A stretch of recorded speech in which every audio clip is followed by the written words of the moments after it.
Hello everyone, welcome to my YouTube channel. आज हम बात करने जा रहे हैं 3 वर्ड्स के बारे में जो कि हैं अंडर, बिलो एंड बीनीथ। अब ये जो तीनों वर्ड्स हैं ये अलग अलग तरह से यूज़ करते हैं हम इंग्लिश लैंग्वेज में।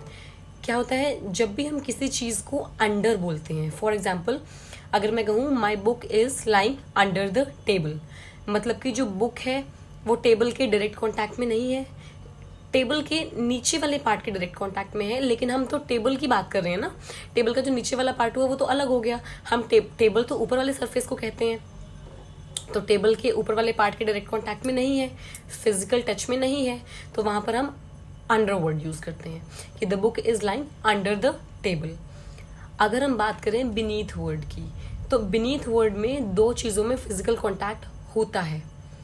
ठीक है, फॉर एग्जाम्पल मैं कहूँ the mud beneath my foot is slippery, जो मड है मेरे पैर के नीचे वो स्लिपरी है। तो इस केस में क्या होता है कि मड और फुट का डायरेक्ट फिजिकल कांटेक्ट होता है, तो वहां पर फिजिकल कांटेक्ट वाली बात आ गई, तो वहां पर हम बीनीथ वर्ड यूज करेंगे। अब इस बात को समझो कि अंडर में 2 चीज़ों के बीच में फिजिकल कांटेक्ट नहीं होता और बीनीथ में 2 चीज़ों के बीच में फिजिकल कांटेक्ट होता है। या फिर मैं कह सकती हूँ I am sitting under the roof. अब मैं रूफ के डायरेक्ट कांटेक्ट में नहीं हूँ, रूफ मेरे ऊपर है, हम टच तो नहीं हो रहे हैं।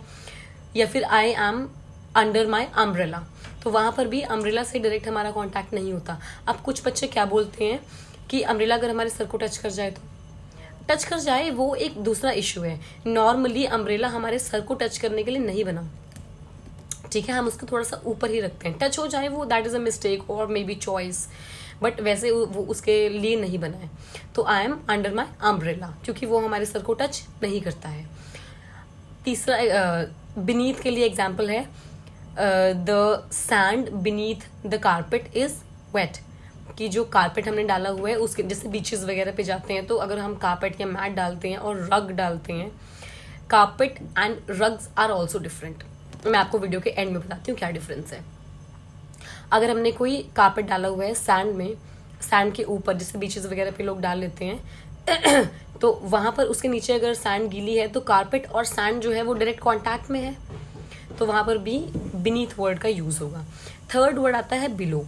Below can be used for 2D things. For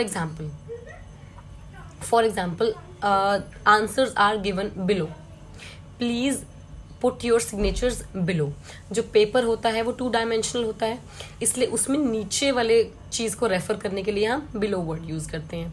अब इसके अंदर एक और स्पेशल चीज़ है अंडर की, जैसे हम टीम्स बनाते हैं, ये अंडर 18 है या फिर ये अंडर सुपरविजन चलेगा, तो ये सब चीज़ें क्या होती हैं, ये सब चीज़ें एक्स्ट्रा होती हैं। जो मेन यूसेज होती है पोजीशन की वो यही है, ठीक है, जैसे अंडर 18 हो गया या अंडर कंट्रोल हो गया, इन सब चीज़ों में पोजीशन की बात नहीं होती है।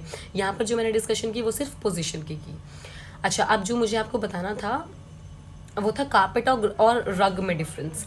जो रग्स होते हैं दे आर स्मॉल, जैसे हम घर में टेबल के नीचे डालते हैं, वो छोटा होता है, पूरा वॉल्स को टच नहीं कर रहा होता, तो दैट इज अ रग, जिसे हम हिंदी में कालीन कहते हैं। और जो कारपेट होता है, कारपेट आर द थिंग्स, जब हम जैसे होटल्स वगैरह में देखा होगा वो पूरे वॉल टू वॉल कवर करते हैं, तो दे आर कॉल्ड कारपेट।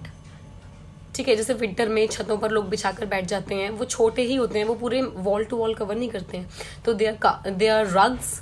और जो दूसरे होते हैं जो पूरे वॉल टू वॉल कवर करते हैं, जहाँ पर फर्श को छिपाने के लिए या फर्श को ब्यूटिफाई करने के लिए जिनको डाला जाता है, उनको हम कारपेट कहते हैं। Thank you so much and tune in for more videos.